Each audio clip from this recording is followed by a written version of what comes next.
ہم جھکی ہوئی گردن سے موبائل میں اجنبی لوگوں سے رشتے جوڑ سکتے ہیں، تو حقیقی رشتوں کو بچانے کے لیے گردن جھکانے میں کیا غلط ہے؟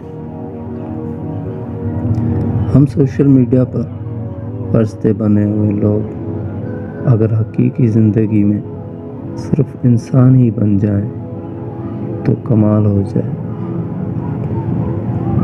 ہم لوگ یہ ثابت کرنے میں مصروف ہیں کہ میں تم سے بہتر ہوں۔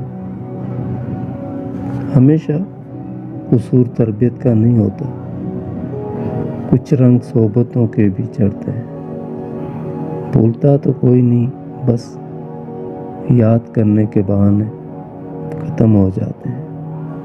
ہم وہ لوگ ہیں جو سوچ بدلنا چاہتے ہیں، مگر دوسروں کی جہالت گہری نیند کی طرح ہوتی ہے، جگانے والے پر غصہ آ جاتا ہے۔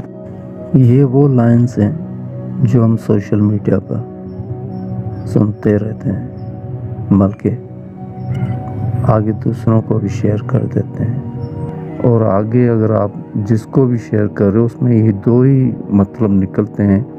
ایک تو یہ کہ آپ اپنے آپ کو ان باتوں جیسا بتانا چاہ رہے ہو کہ آپ ایسے ہو، ایسی سوچ رکھتے ہو، اور دوسرا یہ کہ آپ ان سے یہ چاہ رہے ہو کہ وہ ایسا کریں آپ کے ساتھ۔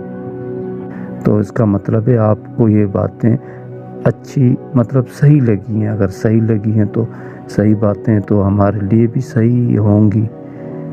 یہ صحیح باتیں ہیں تو پھر صرف صحیح سننے کے لیے تو نہیں ہوں گی، صحیح ہیں تو ہمیں خود ان باتوں جیسا ہونا چاہیے، تب ہم اپنے آپ اور دوسروں کو بھی صحیح لگیں گے۔